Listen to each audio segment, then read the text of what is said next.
हिंदू जनमानस और सनातन धर्मी बंधुजन, आपके समक्ष पूर्व में हमने वीडियो बनाया था जिसमें श्रीमद् भागवत के विषय में, उसके महात्म्य के बारे में अपनी बात रखी थी। जैसा कि आप लोगों को मालूम है, श्रीमद् भागवत की रचना वेद व्यास ने करी थी और उसे लिखा था भगवान गणेश जी ने। तो सबसे पहले यह गणेश जी के बारे में, गणानां गणपति हवामहे प्रियाणां तो प्रियपति हवामहे निधीनां तो निधिपति हवामहे वसो मम आह अहमाजानं गर्भधात्य जासिं गर्वनम्।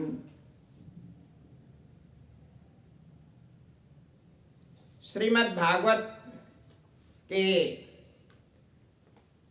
विषय में अपनी बात रखने के पूर्व हम आप सब लोगों से ये बात कहना चाहते हैं कि श्रीमद् भागवत की रचना भगवान वेद व्यास ने बदरिकाश्रम में, जो आज बहुत चर्चित गांव है, जहां अभी 2-4 दिन पहले बड़ी घटना हुई है। बहुत से लोग एवलांच के कारण जो है बर्फ में दब करके फंस गए थे। हमारे सेना के जवानों ने उसे अभी अभी निकाला है। श्रीमद् भागवत की रचना, जैसा अभी हमने चर्चा किया, बद्रिकाश्रम के माणा गांव में भगवान गणेश का मंदिर है और वहीं पर वेद व्यास जी का उससे निकट लगा हुआ एक कंदरा है। उस कंदरा में दोनों में यह शर्त लगी थी कि हम आपकी इस रचना को लिखेंगे तब जब आप बोलना शुरू करेंगे और बीच में बंद नहीं करेंगे। और जैसा कि आपको मालूम है कि ऐसी रचना, ऐसा सृजन केवल वेद व्यास और गणेश के समन्वित सहयोग के अतिरिक्त हो नहीं सकता था, क्योंकि जैसा आप जानते हैं कि यूँ तो कहने के लिए श्रीमद् भागवत 12 स्कंध का है, लेकिन सत्य बात यह है कि श्रीमद् भागवत 14 स्कंद का है, क्योंकि एक स्कंद अपने आप में तो भागवत महात्म्य ही है। और जैसा कि आप सुधीजनों को मालूम है, विद्वानों को मालूम है कि श्रीमद् भागवत का जो 10वां स्कंद है उसमें पूर्वार्ध और उत्तरार्ध 2 स्कंद हैं। इसलिए यह श्रीमद् भागवत केवल 12 स्कंदों का नहीं है। श्रीमद् भागवत अगर देखा जाए व्यवहारिक रूप से तो 14 स्कंद का है। अब उसमें बहुत से कथाकार अपनी कथा कहते हैं, 7 दिन में पूरा कर देते हैं, उनकी अपनी क्षमता है, उनका अपना कहने का एक विधान है। उसके विषय में हम बहुत बात नहीं कहना चाहते, लेकिन जो श्रीमद् भागवत है, भागवत पुराण में 6 स्कंद श्रीमद् भागवत महात्म्य में ही दिया गया है, जिसमें पहला जो अध्याय है उसका नाम नारद भक्ति संवाद है, और दूसरे अध्याय में श्री नारद भगवान ने भक्ति का जब दुख सुना तो उन्होंने उसके दुख दूर करने का उपाय बताया। और तीसरे अध्याय में श्रीमद् भागवत सप्ताह श्रवण का महात्म्य बताया गया है। चौथे स्कंद में श्रीमद् भागवत महात्म्य के प्रसंग में गोकर्ण की कथा बताई गई है। गोकर्ण की कथा बहुत ही महत्वपूर्ण कथा है। गोकर्ण की तीर्थ यात्रा करना बताया गया है और वेश्याओं के पंजे में आने पर धुंधकारी जो उसका भाई था प्रेत योनि प्राप्त करना। और छठवें अध्याय में श्रीमद् भागवत के सप्ताह श्रवण की तिथि बताई गई है, कि विधि बताई गई है कि किस प्रकार से श्रीमद् भागवत सुनना चाहिए। और इस प्रकार से उन प्रक्रियाओं का पालन करते हुए प्रथम स्कंद की चर्चा की गई है। प्रथम स्कंद श्रीमद् भागवत में पहले अध्याय में, प्रथम स्कंद के प्रथम अध्याय में मुनियों का श्री सूत जी भगवान श्री कृष्ण का चरित्र वर्णन करने की प्रार्थना करना। और दूसरे अध्याय में, प्रथम स्कंद के दूसरे अध्याय में सूत जी का मुनियों को भगवत कथा और भगवत भक्ति का महात्म्य बताना।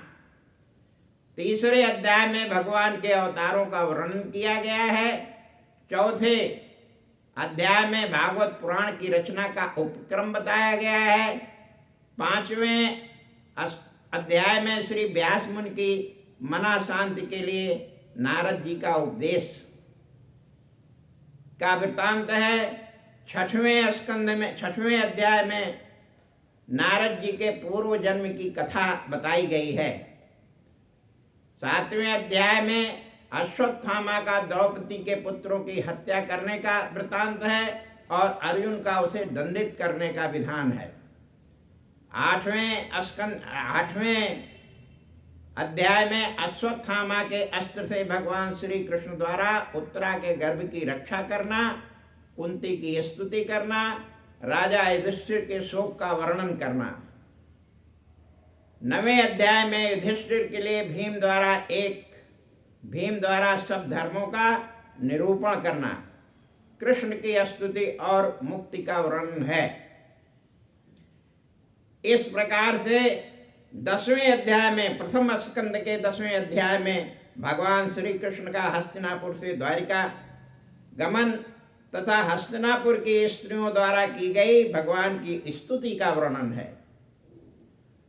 प्रथम स्कंद के 11वें अध्याय में अपने बंधुओं द्वारा स्तुत हो रहे भगवान श्री कृष्ण का द्वारिकापुरी में प्रवेश की चर्चा है। 12वें अध्याय में राजा परीक्षित का जन्म वर्णन है।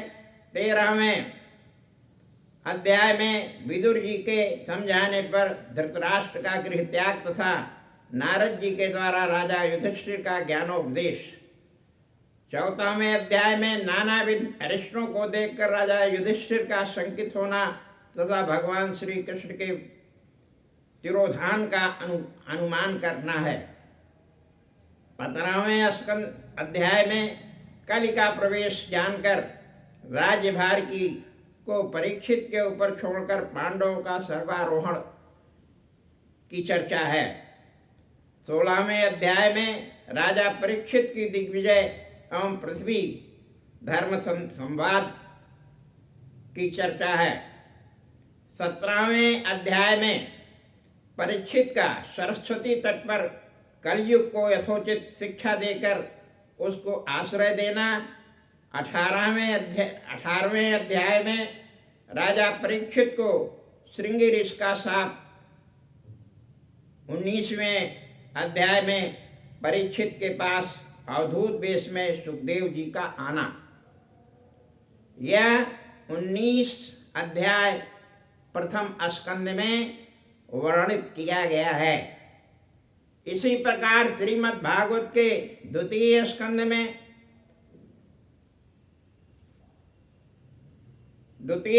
में भगवान की रीति और भगवान के विराट स्वरूप का वर्णन किया गया है। द्वितीय स्कंद के अध्याय 2 में सद्यो मुक्ति और क्रम मुक्ति का वर्णन किया गया है। विभिन्न तीसरे अध्याय में विभिन्न कामनाओं के लिए विभिन्न देवताओं को की उपासना तथा उनमें भगवत भक्ति की प्रधानता का वर्णन किया गया है। द्वितीय स्कंद के 4th अध्याय में सृष्टि के विषय में राजा परीक्षित का प्रश्न, 5वें अध्याय में ब्रह्मा द्वारा भ्रम में पड़े नारद को तत्व ज्ञानोपदेश देने का वर्णन है। 6वें अध्याय में विराट रूप भगवान की विभूतियों का सहस्त्र शीर्षा इत्यादि युक्त प्रमाण दर्शन पूर्वक वर्णन है। श्रीमद् भागवत के द्वितीय स्कंद के 7वें अध्याय में भगवान के लीला अवतारों का क्रम और प्रयोजन के साथ साथ ब्रह्मा द्वारा वर्णन है। 8वें अध्याय में राजा परीक्षित के जीवन और ईश्वर विषयक अनेक प्रश्न की चर्चा है। 9वें अध्याय में श्री विष्णु द्वारा ब्रह्मा से कहे गए श्रीमद् भागवत का पुनः वर्णन। द्वितीय स्कंद के 10वें अध्याय में भागवत की व्याख्या द्वारा श्री राजा परीक्षित के प्रश्नों का स्पष्ट उत्तर दिया गया है। इस प्रकार द्वितीय स्कंद में श्रीमद् भागवत के 10 अध्यायों की व्यवस्था दी गई है। इस प्रकार तृतीय स्कंद में भगवान विदुर की तीर्थ यात्रा और उद्धव से भेंट की चर्चा है।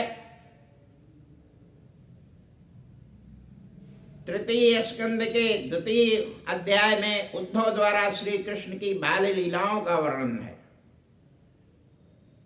3 अध्याय में श्री कृष्ण लीला चरित्र तथा यादों को साफ 4 अध्याय यादवों का संहार, श्री कृष्ण का स्वर्ग गमन, स्वधाम गमन और विदुर को संदेश। 5वें अध्याय में विदुर जी का मैत्रेय से प्रश्न और उनका शिष्टकम वर्णन।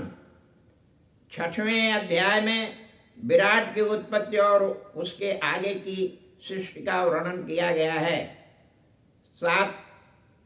7वें अध्याय में का निरूपण और विदुर का सृष्टि विस्तार के विषय में प्रश्न। श्रीमद् भागवत के तृतीय स्कंद के 8वें अध्याय में सृष्टि क्रम और नाभि कमल से ब्रह्मा की उत्पत्ति की चर्चा की गई है। 9वें अध्याय में ब्रह्मदेव भगवान की स्तुति और भगवान का आशीर्वाद का वर्णन है।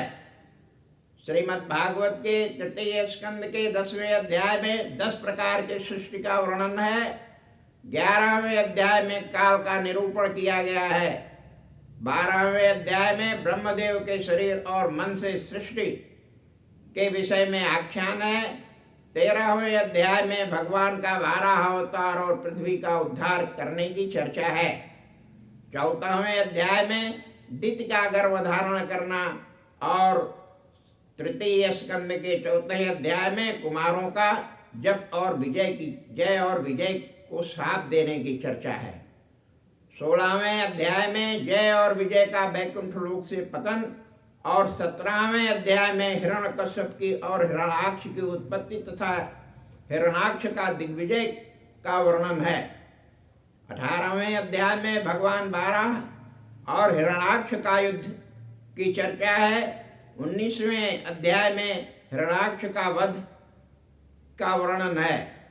20वें अध्याय में ब्रह्मा के शरीर से देवतादिकों की सृष्टि का वर्णन है और 21वें अध्याय में कर्दम को भगवान का वर और स्वयंभू मनु से उनकी भेंट की चर्चा है।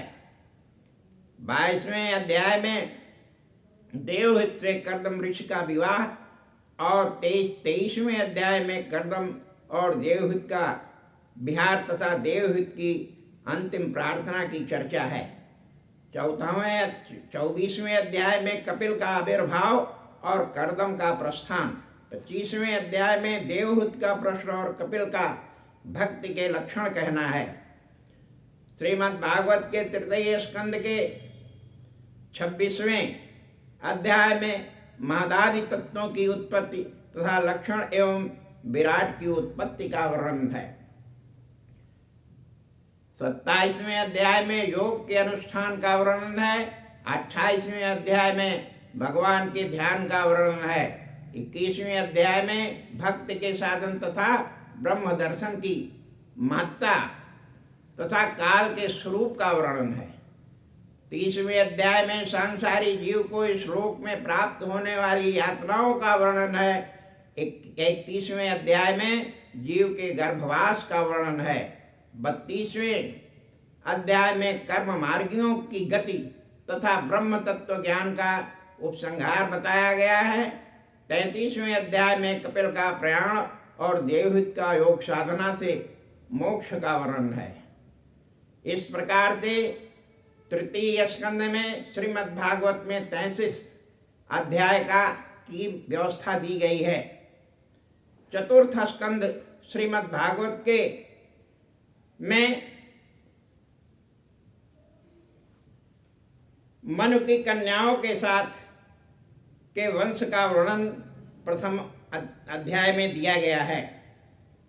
श्रीमद् भागवत के चतुर्थ स्कंद के अध्याय 2 में प्रजापतियों के यज्ञ में शंकर तथा दक्ष का विद्वेष की चर्चा की गई है। श्रीमद् भागवत के चतुर्थ स्कंद के अध्याय 3 में पिता के यज्ञ में जाने की इच्छा कर रही सती को नीत और युक्तियों से शंकर जी के द्वारा की गई कथा का वर्णन किया गया है। और इस प्रकार श्रीमद् भागवत के चतुर्थ स्कंद के अध्याय 4 में शंकर को छोड़कर सती का पिता के घर जाना तथा अपमानित होकर शरीर छोड़ देना, इसकी चर्चा की गई है। श्रीमद् भागवत के चतुर्थ स्कंद के 5वें अध्याय में सती का नाश सुनकर शंकर का वीरभद्र को उत्पन्न करना तथा उसके द्वारा दक्ष का मारे जाने का वर्णन है। अध्याय 6 में देवताओं के साथ ब्रह्मा जी का शंकर के समीप जाना और दक्ष को जीवित करने के लिए प्रार्थना करने का वर्णन किया गया है। 7वें अध्याय में दक्ष के यज्ञ का पुनः प्रवर्तित होना तथा दक्ष का भगवान शंकर की स्तुति करना। इसी प्रकार से चतुर्थ स्कंद के अध्याय 8 में ध्रुव का वनगमन तथा तपस्या से भगवान को प्रसन्न करने का वर्णन है। 9वें अध्याय में ध्रुव का भगवान से वर प्राप्त कर नगर को लौटना बताया गया है तथा पिता द्वारा मिले हुए राज्य को भोगना बताया गया है। चतुर्थ स्कंद के 10वें अध्याय में ध्रुव का अलकापुर में जाकर यक्षों का वध करने की चर्चा की गई है और 11वें अध्याय में यक्षों का वध करने वाले ध्रुव को मनु का उपदेश देकर रोकने की चर्चा की गई है। 12वें अध्याय में भगवान का यजन करके ध्रुव का परम पद को जाने की चर्चा है। श्रीमद् भागवत के चतुर्थ स्कंद के 13वें राजा अंग का पुत्र की दृष्टता के कारण गृह त्याग का वर्णन है। 14वें अध्याय में राजा वेन की कथा की चर्चा की गई है। इसी प्रकार 15वें अध्याय में महाराजा पृथु की उत्पत्ति और उनका राज्याभिषेक का वर्णन है। 16वें अध्याय में महाराजा पृथु की सूतादिक द्वारा स्तुति की चर्चा है। 17वें अध्याय में पृथु का पृथ्वी को मारने के लिए उद्यत होना तथा भयभीत होकर पृथ्वी का उनकी स्तुति करने का वर्णन है। श्रीमद् भागवत के चतुर्थ स्कंद के 18 अध्याय में पृथ्वी के दोहन का वर्णन है। महाराजा पृथु के अश्वमेध यज्ञ का वर्णन 19वें अध्याय में किया गया है और 20वें अध्याय में पृथु के यज्ञ में भगवान का आना तथा वरदान देने की चर्चा की गई है। 21वें अध्याय में राजा पृथु का प्रजाओं को उपदेश देना तथा 22वें अध्याय में सनत कुमार का राजा पृथु को ज्ञानोपदेश देने की चर्चा है। 23वें अध्याय में स्त्री के सहित राजा पृथु का बैकुंठ जाने की चर्चा की गई है और 24वें अध्याय में प्राचीन वही से प्रचीताओं को उत्पत्ति तथा उनके द्वारा रुद्र गीत का वर्णन है। श्रीमद् भागवत के चतुर्थ स्कंद के 24वें अध्याय में नारद का प्राचीन वही को पुरंजन की कथा सुनाना और 26वें अध्याय में पुरंजन का शिकार खेलना, 27वें अध्याय में स्त्री पुत्रादि में आसक्त होने से पुरंजन की वृद्धावस्था तथा रोगादि का वर्णन किया गया है। 28वें अध्याय में स्त्री की चिंता से पुरंजन का स्त्री होना तथा देहावसान मुक्ति प्राप्त करने की चर्चा है। 19वें अध्याय में 29वें अध्याय में पुरंजन की कथा का तात्पर्य बताया गया है। 30वें अध्याय में प्रचेताओं को भगवान विष्णु का वरदान और उनका वृक्षों की कन्याओं के साथ विवाह की चर्चा है।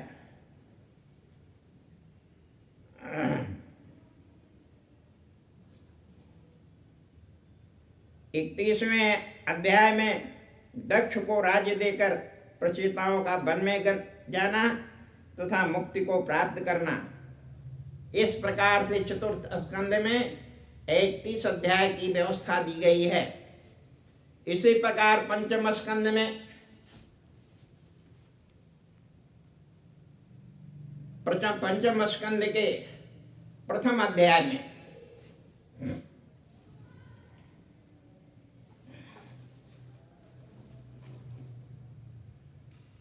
प्रथम स्कंद में पंचम स्कंद के प्रथम अध्याय में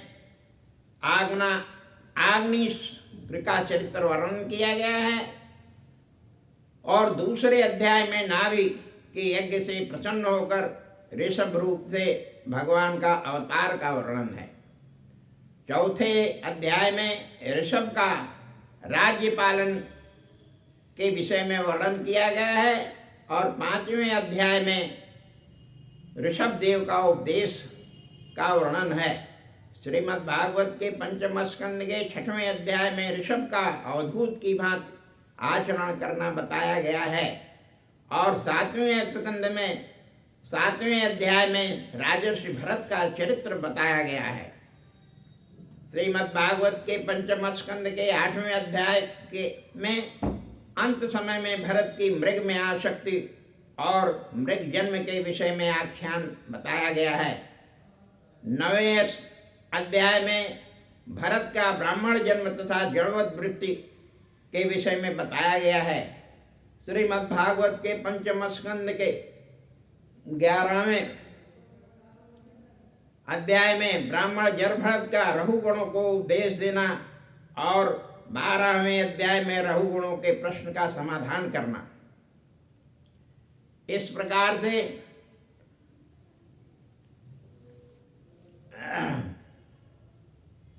13वें अध्याय में संसार रूपी अरण का वर्णन करना और 14वें में अरण का स्पष्टीकरण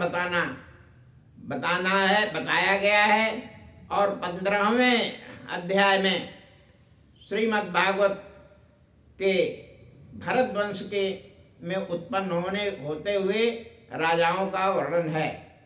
भूगोल में इलावृत्ति का वर्णन है।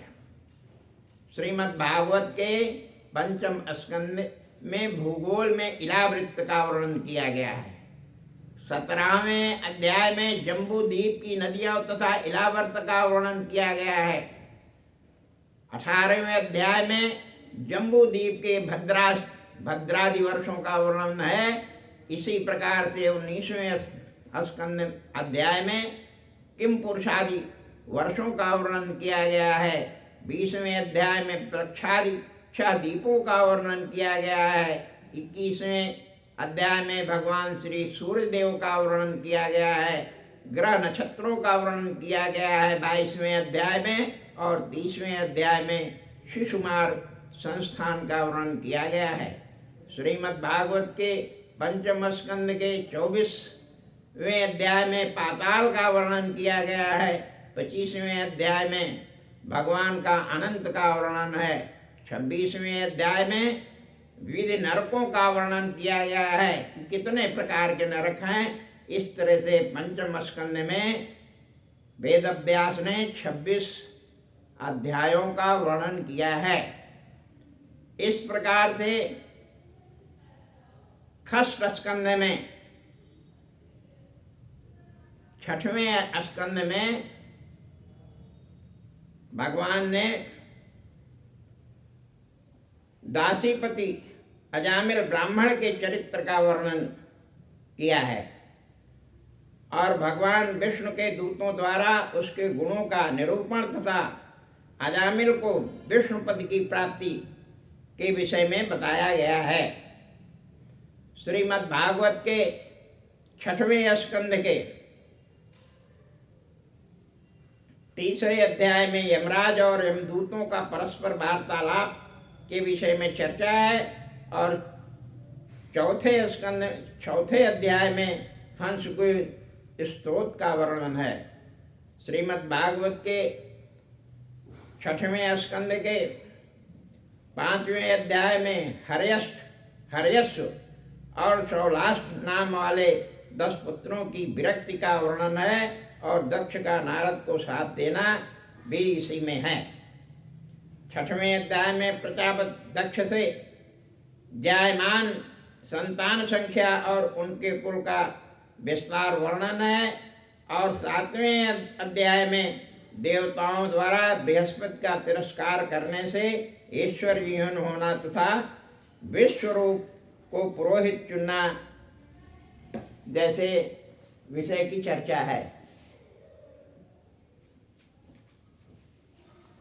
श्रीमद् भागवत के 8वें अध्याय में नारायण कवच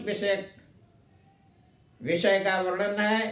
इसी प्रकार श्रीमद् भागवत के षष्ठ स्कंद के 9वें अध्याय में वित्रासुर के जन्म की कथा दी गई है।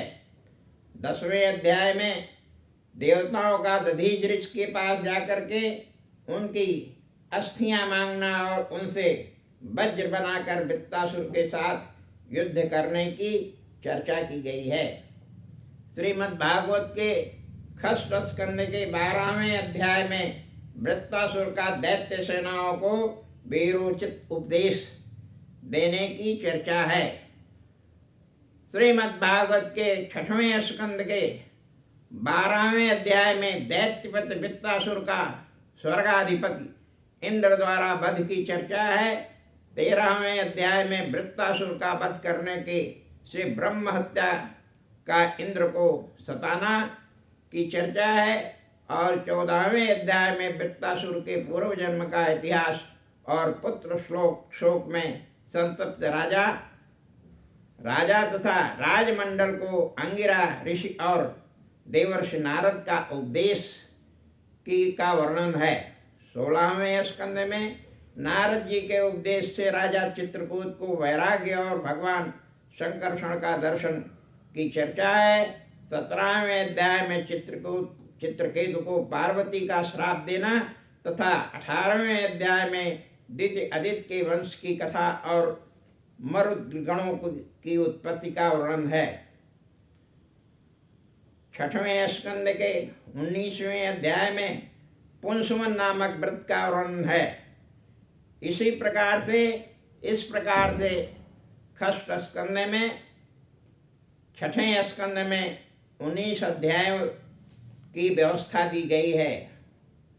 अब आगे 7वें स्कंद के विषय में आपके समक्ष वर्णन करता हूँ कि इसमें जो है प्रथम स्कंद में देवर्षि नारद और युधिष्ठिर की बातचीत का वर्णन है। श्रीमद् भागवत के 7वें स्कंद के 2 अध्याय में हिरण्याक्ष के वध पर स्वबांधवों को हिरण्यकश्यप का वीरोचित उपदेश की चर्चा की गई है।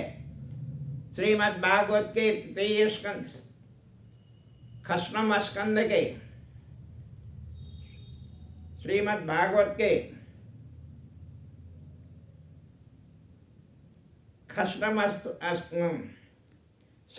सप्तम स्कंद के तृतीय अध्याय में हिरण्याकश्यप के तप से प्रसन्न हो ब्रह्मा जी का उनको वर देने की व्यवस्था बताई गई है। चतुर्थ स्कंद खष्टम स्कंद के चतुर्थ अध्याय में हिरण्याकश्यप के अत्याचारों से संतप्त देवताओं का भगवान विष्णु से स्तुति का वर्णन है। और पांचवें अध्याय में हिरण्याकश्यप का अपने पुत्र को प्रहलाद से क्रोधित हो अपने सेवकों को उनके वध की आज्ञा देना और छठवें अध्याय में प्रहलाद का दैत्य बालकों को सनातन धर्मानुकूल उपदेश देना। इसी प्रकार सातवें अध्याय में कथाधु के गर्भ में स्थित प्रहलाद को देवर्षि नारद का सतुपदेश प्राप्त होने की का वर्णन है। श्रीमद् भागवत के सप्तम स्कंद के सातवें अध्याय में कथाधु के गर्भ में स्थित प्रहलाद को देवर्षि नारद का सदुपदेश प्राप्त होना और आठवें अध्याय में श्री नरसिंह रूपधारी भगवान द्वारा असुरराज हिरण्यकश्यप का हनन करना और देवों की स्तुति करने की का वर्णन है। श्रीमद् भागवत के सप्तम स्कंद के 9वें अध्याय में प्रहलाद द्वारा नृसिंह रूपधारी भगवान की स्तुति कर उन्हें प्रसन्न करने का वर्णन है। 10वें स्कंद में प्रहलाद का राज्याभिषेक और 11वें में ब्राह्मण क्षत्रिय वैश्य और शूद्र के कर्म का प्रतिपादन और पतिव्रता स्त्रियों के धर्म का वर्णन किया गया है। 12वें अध्याय में गुरुकुलवासी ब्रह्मचारी और वानप्रस्थाश्रयी का नित्य कर्म के विषय में चर्चा बताई गई है। श्रीमद् भागवत के सप्तम स्कंद के 13वें अध्याय में यति धर्म निरूपण तथा प्रहलाद का सह पर्वत पर स्थित मुनि से बातचीत का वर्णन है। इसी प्रकार 14वें अध्याय में गृहस्थाश्रमी पुरुषों के लिए गृहस्थाश्रम कर्मों का निरूपण बताया गया है। 15वें अध्याय में नारद जी का गृहस्थों के लिए मोक्ष धर्म का वर्णन बताया गया है। इस प्रकार से सप्तम स्कंद में कुल 15 अध्यायों का वर्णन है। श्रीमद् भागवत के अष्टम स्कंद में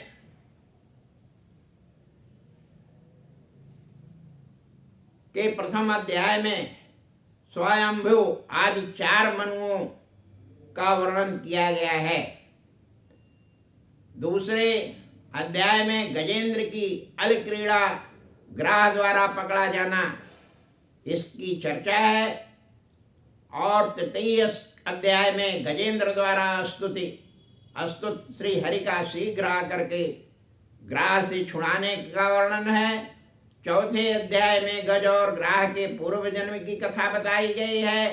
5वें अध्याय में दुर्वासा ऋषि के शाप से श्री विहीन हुए देवताओं द्वारा भगवान की स्तुति करना है और 6वें अध्याय में देवताओं द्वारा भगवान की स्तुति तथा भगवान के आदेश से असुरों के साथ अमृत के लिए देवताओं का महान उद्योग करना इसका वर्णन है।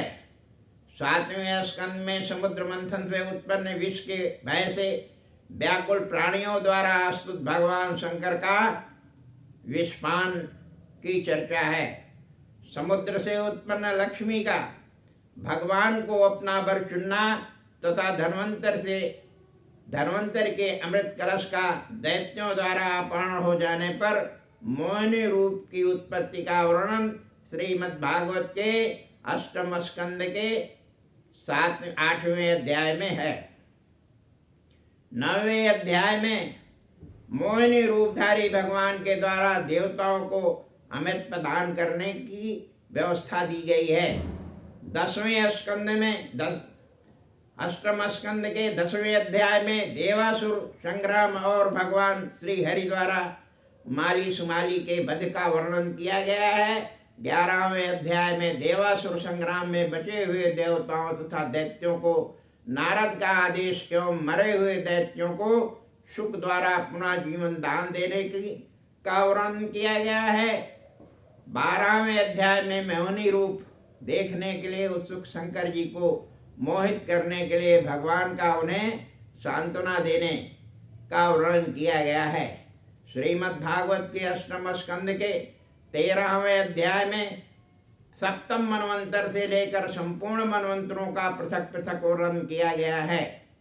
14वें अध्याय में मनु मनुपुत्रों सप्तर्षियों आदि के कर्मों का पृथक पृथक वर्णन है। 15वें अध्याय में भृगवंशी ब्राह्मणों द्वारा विश्वजित यज्ञ प्राप्त करने के अनंतर बलि की स्वर्ग पर विजय का वर्णन किया गया है। श्रीमद् भागवत के अष्टम स्कंद के 16वें अध्याय में आदित्य को कश्यप जी के द्वारा यथोव्रत पथोव्रत पयोव्रत का उपदेश दिया गया है और 17वें अध्याय में आदित्य को पयोव्रत के से प्रसन्न होकर उसके पुत्र रूप से अवतरित हुए भगवान की कथा का वर्णन है। वामन भगवान का राजा बलि के यज्ञ में जाना का वर्णन 18वें अध्याय में दिया गया है। भगवान वामन द्वारा राजा बलि से 3 पग जमीन मांगने पर देने की प्रतिज्ञा कर चुकने के बाद राजा बलि को शुक का उपदेश यह श्रीमद् भागवत के अष्टम स्कंद के 19वें अध्याय में दिया गया है। 20वें अध्याय में गुरु शुक्राचार्य के क्रोधित होकर शाप देने पर वे सत्य पर अटल बालिका वामन को भूमि दान देने की चर्चा की गई है। और 21वें अध्याय में संसार में ख्यात प्राप्त करने के लिए भगवान वामन के द्वारा 3 पग भूमि नापने के बहाना राजा बलि का बंधन का वर्णन है। इसी प्रकार से श्रीमद् भागवत के अष्टम स्कंद के 22वें अध्याय में बाल के द्वारा भगवान की स्तुति और भगवान का उसे सुतल लोक का राज्य प्रदान करना इसकी चर्चा की गई है। 23वें अध्याय में बालिका बंधन मुक्त होकर सुतल लोक को जाना और 24वें अध्याय में मत्स्य रूपधारी भगवान विष्णु की लीला तथा महासागर में राजर्षि शत्रवत की रक्षा का वर्णन किया गया है। इसी प्रकार से 9वें स्कंद में पुराण श्रवण विधि बताई गई है और आचार्य की अलौकिकता पर विचार किया गया है। संसार द्वारा ही भगवान के पूजन से लाभ बताया गया है। अकारण उन्मत्त यादवों के साप का भीषण रूप की चर्चा की गई है। अकारण उत्पात में शांति वैदिक ब्राह्मण का ही होतत्व में अधिकार तथा यंत्र पर विचार बताया गया है। 9वें स्कंद के प्रथम अध्याय के में इला की उत्पत्ति सुधुग्न को स्त्रीत्व की प्राप्ति तथा पुरुरवा की उत्पत्ति का वर्णन किया गया है। राजा मनु के विरक्त हुए 2 पुत्रों तथा करुषक आदि 5 पुत्रों के वंशों की चर्चा श्रीमद् भागवत के 9वें स्कंद के अध्याय 2 में की गई है। मनुपुत्र शर्वात के वंश का वर्णन अध्याय 3 में तथा मनुपुत्र नाभारा की कथा तथा उसके पुत्र अमरीश द्वारा कृत्या का नाश की चर्चा अध्याय 4 में बताया गया है। अध्याय 5 में सुदर्शन चक्र से दुर्वासा की रक्षा की चर्चा है और अध्याय 6 में अमरीश के वंश का तथा इक्ष्वाक के वंश में उत्पन्न हुए शशाद से लेकर मानधाता तक के राजाओं का वर्णन किया गया है। श्रीमद् भागवत के 9वें स्कंद के अध्याय 7 में मानधाता के वंश में उत्पन्न हुए पुरुकुत्स और हरिश्चंद्र का आख्यान बताया गया है। रोहित के वंश में उत्पन्न हुए राजा सगर के 60,000 पुत्रों को का कपिल मुनि को की नेताग्नि से भस्म होने की चर्चा 9वें स्कंद के अध्याय 8 में बताई गई है। इसी प्रकार से 9वें स्कंद के 9वें अध्याय में राजा खट्वांग तथा अंशुमान के वंश का वर्णन है। भगीरथ द्वारा भूतल पर गंगा को लाने की चर्चा है। अध्याय 10 में भगवान श्री राम के चरित्र का वर्णन किया गया है। श्री रामचंद्र जी का यज्ञ करना अध्याय 11 में बताया गया है। श्री रामचंद्र जी के पुत्र कुश के वंश का वर्णन अध्याय 12 में बताया गया है। इसी प्रकार से 9वें स्कंद के अध्याय 13 में इक्ष्वाक के पुत्र नेमि के वंश का वर्णन किया गया है, वर्णन बताया गया है। अध्याय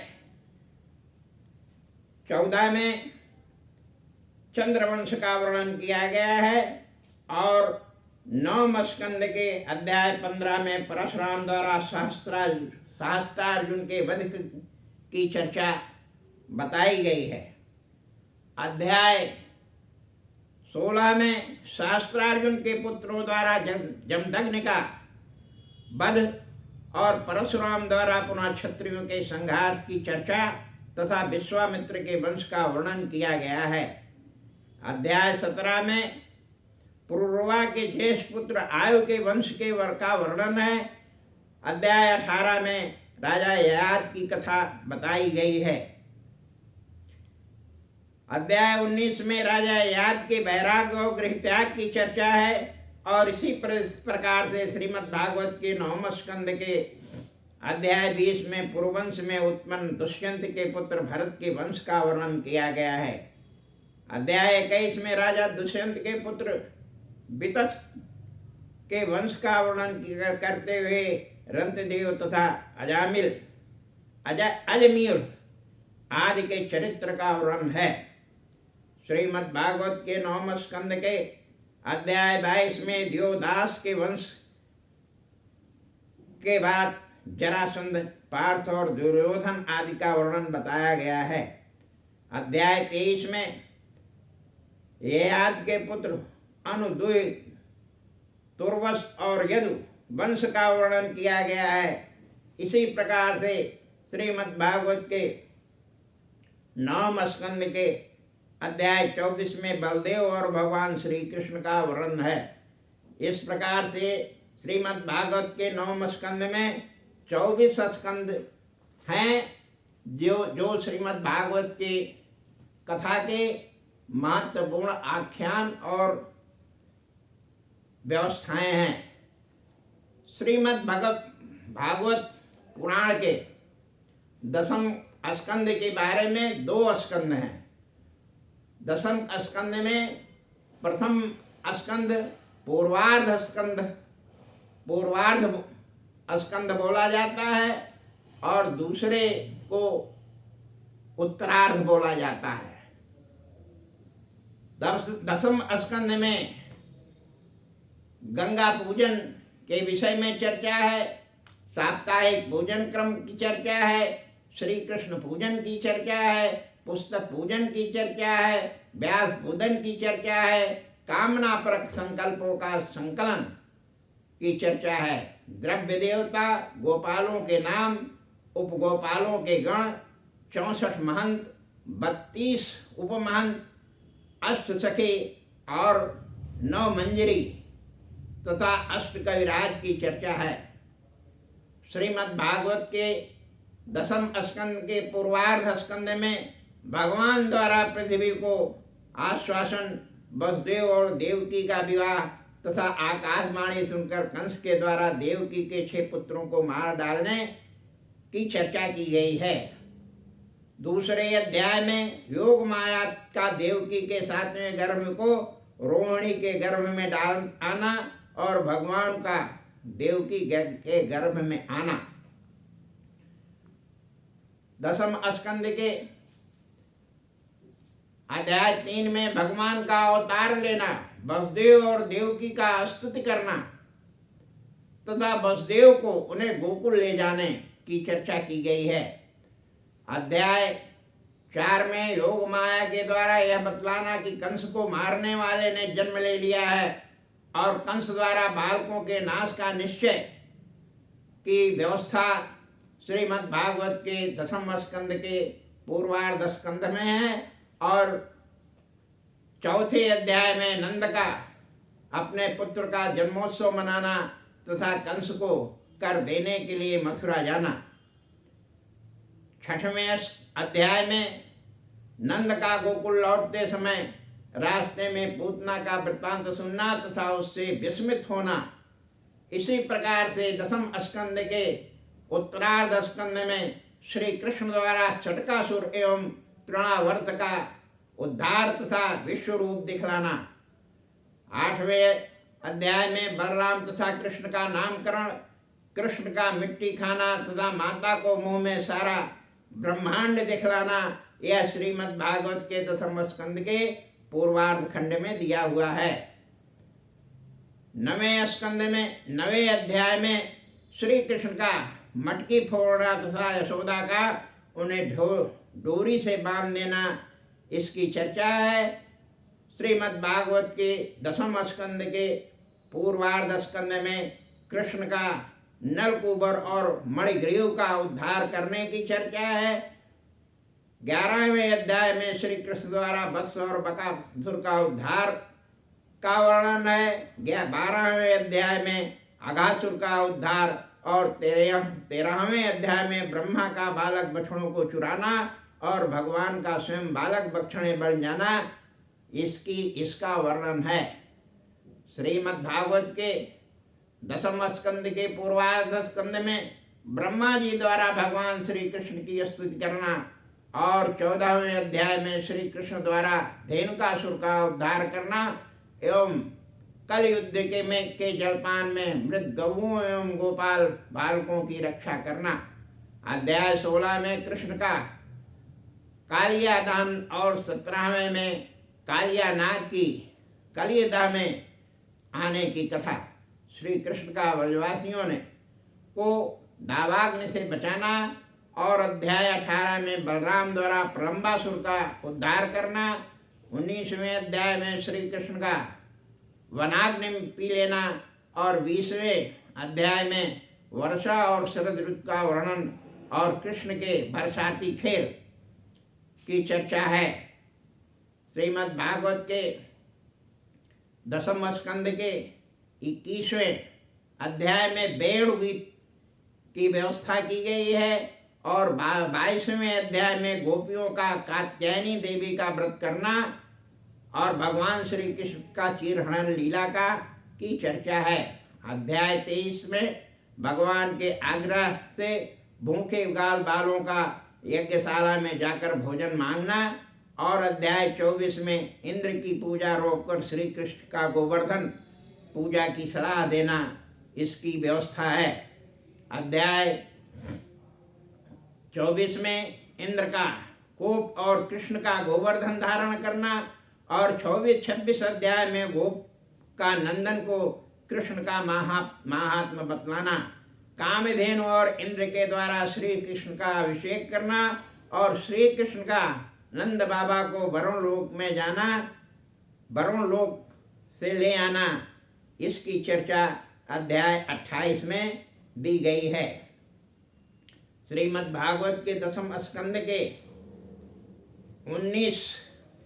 29 अध्याय में श्री कृष्ण का रास के लिए गोपियों से बातचीत करना और अध्याय 30 में उन्मत्त गोपियों द्वारा श्री कृष्ण का अन्वेषण करना।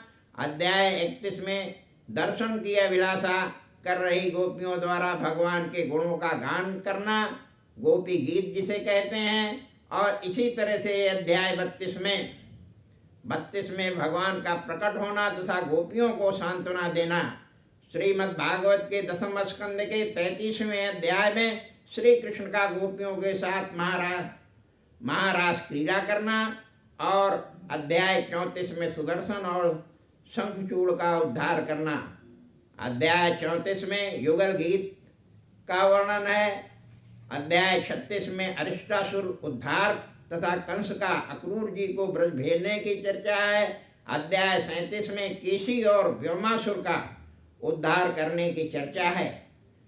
अध्याय 38 में अक्रूर जी की ब्रज यात्रा का वर्णन है और अध्याय 39 में कृष्ण और बलराम का मथुरा जाना इसका आख्यान दिया गया है। अध्याय 10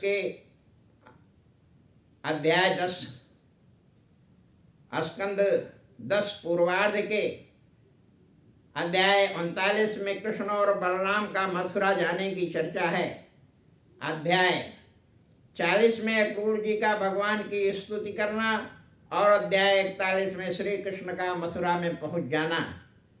श्रीमद् भागवत के 10वें स्कंद के पूर्वार्ध खंड में 42 के अध्याय 42 में कुब्जा को सीधा करना और धनुभंग तथा कंस का घबराना।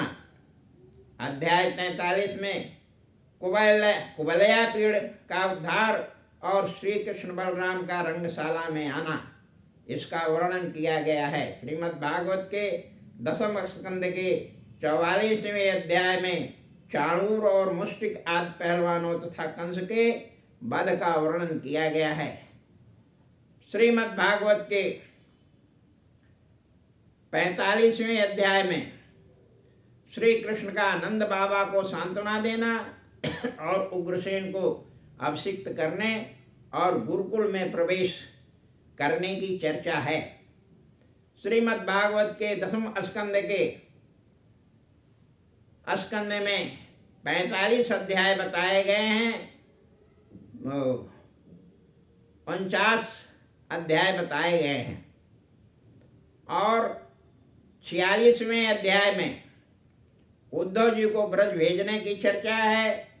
47वें अध्याय में भ्रमर गीत की व्यवस्था है। 48वें अध्याय में श्री कृष्ण का कुब्जा को अक्रूर के यहाँ जाना और 49वें अध्याय में अक्रूर जी का हस्तिनापुर गमन की चर्चा है।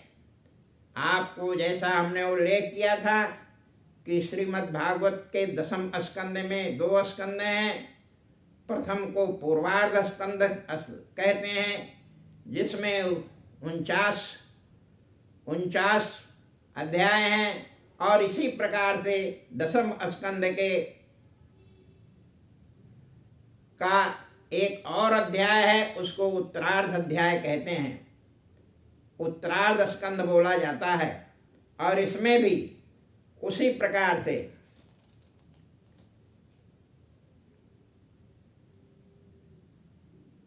उसी प्रकार से 50वां अध्याय है। उत्तरार्ध स्कंद के 50वें अध्याय में भगवान और जरासंध के भय से समुद्र के भीतर नगर बसाकर अपने बांधों को रखने की व्यवस्था बताई गई है। अध्याय 41 में मुचकुंद द्वारा काल यवन का भस्म होना तथा मुचकुंद के ऊपर भगवान का अनुग्रह करना।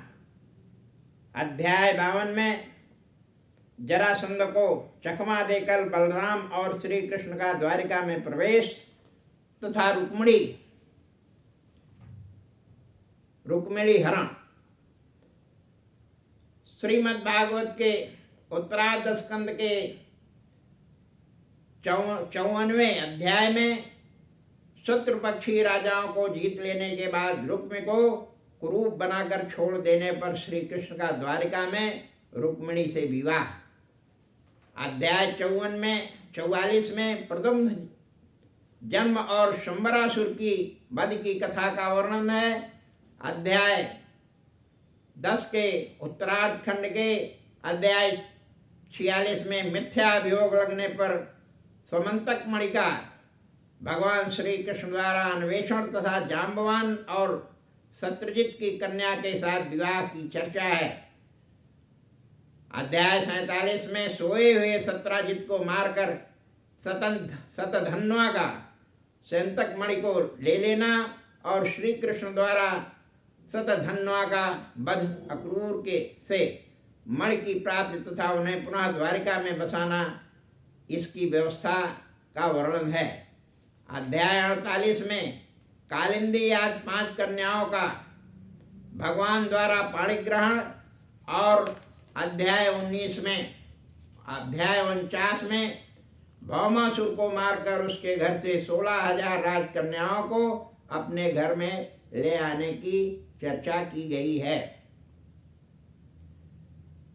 भौमासुर को मारकर उसके घर से 16,000 राजकन्याओं को अपने घर लाकर उसके साथ भगवान का विवाह करना तथा स्वर्ग से पारिजात को अपने घर उठा लाना। अध्याय 60 में भगवान का रुक्मिणी के साथ प्रेम कलह और अध्याय 61 में श्री भगवान श्री कृष्ण की पुत्र पौत्र आदि संतति का वर्णन और अनिरुद्ध के विवाह में बलदेव जी द्वारा रुक्मी के वध की कथा बताई गई है। अध्याय 10 के स्कंद 10 के उत्तरार्ध के अध्याय 62 में उषा के साथ अनिरुद्ध के मिलन की का वर्णन है और अध्याय 63 में बाणासुर और यादवों के संग्राम में भगवान श्री कृष्ण के द्वारा बाणासुर की भुजाओं का भेदन तथा माहेश्वर ज्वर की स्तुति का वर्णन है। इसी प्रकार अध्याय 64 में नृगोपाख्यान की चर्चा है और अध्याय 65 में बलदेव का गोकुल में पहुंचकर विरह से व्याकुल नंदादि को सांत्वना देना है और तदंतर युवतियों के साथ क्रीड़ा कर रहे बलदेव का यमुना को दंड देना है। श्रीमद् भागवत के 10वें स्कंद के उत्तरार्ध में के अध्याय 66 में श्री कृष्ण द्वारा पौंड्रक और काशीराज का वध करने की चर्चा है और अध्याय 67 में रैवत पर्वत के ऊपर गोपियों के साथ बलदेव जी का यथेच्छ विहार तथा द्विविध का वध करना है। अध्याय 68 में सांब के विवाह के संबंध में बलदेव जी का कौरवों पर क्रोध करना और इसी प्रकार अध्याय 69 में 16,000 स्त्रियों के प्रत्येक घर में भगवान के गृहस्थ धर्म को देखकर विस्मित हुए श्री नारद जी की स्तुति करने का वर्णन है। श्रीमद् भागवत के 10वें स्कंद के अध्याय 70 में कृष्ण से निवृत्त होकर भगवान के सुधर्मा सभा में पहुंचने पर जरासंध द्वारा कैद किए गए राजाओं के दूत का आना और अध्याय 71 में उद्धव की सलाह से भगवान श्री कृष्ण का इंद्रप्रस्थ जाने की चर्चा है। अध्याय 72 में युधिष्ठिर द्वारा राजसूय यज्ञ का आयोजन तथा जरासंध का वध के विषय की चर्चा है और अध्याय 73 में कारागार से मुक्त हुए राजाओं को विदा कर भगवान श्री कृष्ण का भीम और अर्जुन के साथ इंद्रप्रस्थ में लौट आना का वर्णन है। इसी तरह से 10वें स्कंद के उत्तरार्ध में के अध्याय 74 में राजा युधिष्ठिर का राजसूय यज्ञ तथा अग्र पूजा के प्रसंग में शिशुपाल वध की चर्चा है। अध्याय 74 में राजा युधिष्ठिर और राज संपत्ति को देख उससे संतप्त हुए दुर्योधन का मान भंग करने की चर्चा है। श्रीमद् भागवत के अध्याय 10 के उत्तरार्ध स्कंद के अध्याय 76 में यदुवंशियों और शाल्व के महान युद्ध में धूमान की गदा से मूर्छित हुए प्रद्युम्न की का रणभूमि में सारथ द्वारा निर्गमन और अध्याय 77 में अनेक प्रकार की माया जानने वाले शाल्व का वध तथा शोभ विमान का भगवान श्री कृष्ण द्वारा नाश। अध्याय 78 में दंतवक्र और विथुरथ को मारकर भगवान का द्वारिका में रमण करना तथा कुछ दिनों के बाद बलराम जी के द्वारा सूत जी का मारा जाना। श्रीमद् भागवत के 10वें स्कंद के अध्याय 79 में मुनियों के कथनानुसार बलदेव जी का बलवल राक्षस को मारना और तीर्थों में भ्रमण करना। अध्याय 80 में भगवान श्री कृष्ण द्वारा सुदामा ब्राह्मण का सत्कार और अध्याय 81 में भगवान द्वारा प्राप्त सुदामा की अलौकिक समृद्धि का वर्णन करना। अध्याय 82 में सूर्य ग्रहण के अवसर पर कुरुक्षेत्र में भगवान श्री कृष्ण के साथ ब्रजवासी आदि सगे संबंधियों तथा अनेक राजाओं की भेंट, और अध्याय 83 में द्रौपदी के पूछने पर भगवान श्री कृष्ण की पत्नियों का अपने अपने विवाह की बातें बतलाना।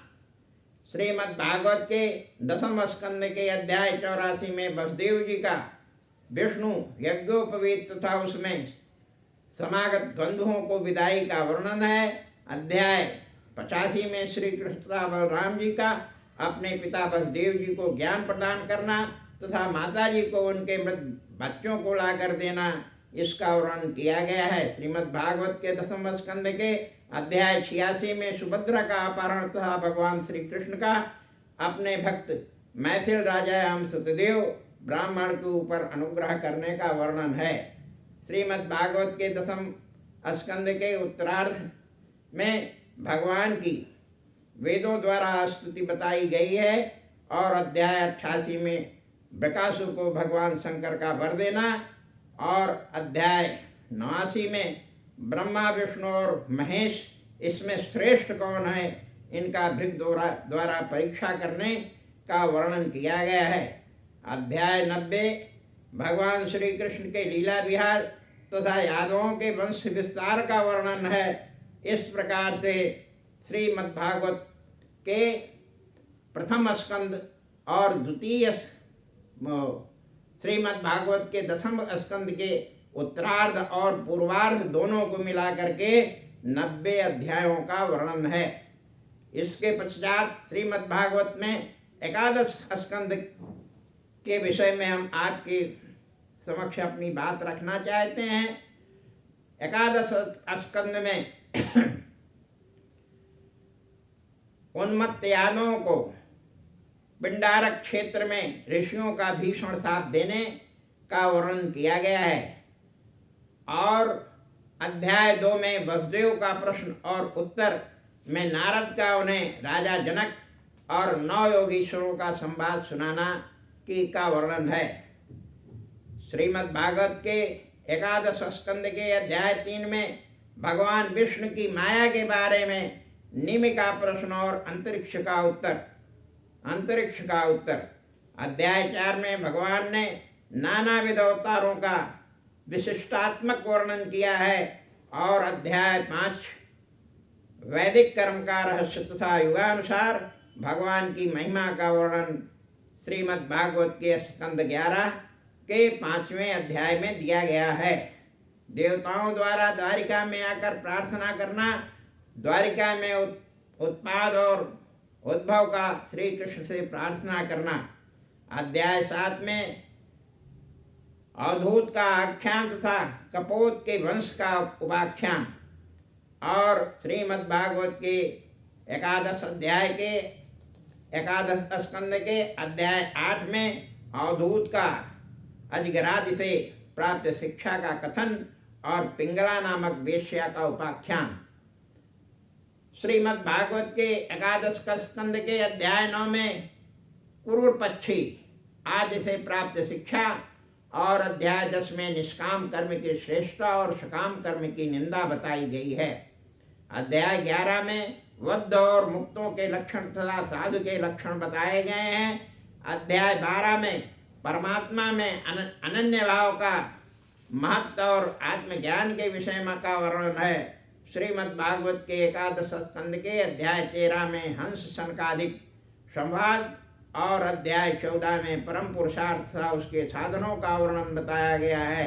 अध्याय 15 में सिद्धियों का वर्णन बताया गया है, और श्रीमद् भागवत के एकादश स्कंद के 16वें अध्याय में विभूति का वर्णन किया गया है। अध्याय 17 में वर्णाश्रम और धर्म प्रतिपादन का वर्णन है, और अध्याय 18 में वानप्रस्थ तथा सन्यासी धर्मों का वर्णन किया गया है। अध्याय 11 के 19वें स्कंद में ज्ञान विज्ञान का निरूपण तथा भक्ति के साधन तथा यम नियम आदि का लक्षण बताया गया है। अध्याय 20 में कर्म ज्ञान और भक्ति योग का निरूपण किया गया है। श्रीमद् भागवत के 11वें स्कंद के 21वें अध्याय में गुण दोष विचार तथा भेद का रहस्य बताया गया है। इसी प्रकार श्रीमद् भागवत के 22वें अध्याय में तत्व की संख्याओं का वर्णन किया गया है और अध्याय 23 में भिक्षु गीता का वर्णन है। श्रीमद् भागवत के 24वें एकादश स्कंद के 24वें अध्याय में सांख्य योग का निरूपण किया गया है। इसी प्रकार से अध्याय 24 सात्विक राजस और तामस गुणों का निरूपण किया गया है। अध्याय 26 पूर्वा का निर्वेद और सत्संग की महिमा और अध्याय 27 में भगवान की पूजा का प्रकार बताया गया है। इसी प्रकार अध्याय 28 में के संक्षेप में ज्ञान योग का निरूपण किया गया है और श्रीमद् भागवत के 11वें स्कंद के 29वें अध्याय में भगवान का अंतिम उद्देश्य और उद्धव का प्रस्थान का वर्णन किया गया है। श्रीमद् भागवत के एकादश स्कंद के 30वें अध्याय में यादव कुल का नाश और भगवान के महाप्रस्थान की तैयारी का वर्णन है और 31वें अध्याय में श्री कृष्ण का वर्णन तथा वासुदेवादि का प्राण त्याग और स्त्रियों का अग्नि प्रवेश की चर्चा की गई है। इस प्रकार से श्रीमद् भागवत के एकादश अध्याय में 31 स्कंद 31 अध्यायों की चर्चा बताई गई है और इसी प्रकार से द्वादश स्कंद की चर्चा आपके समक्ष प्रस्तुत कर रहा हूँ। इसमें जो है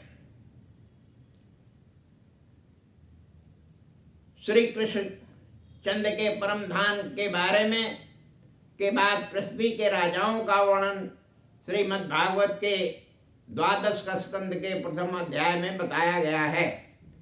कलि का दोष बढ़ जाने पर कल की भगवान का अवतार बताया गया है और अध्याय 3 में राजा आदि को में परम बुद्धि के दोष तथा कलि के गुण का वर्णन बताया गया है।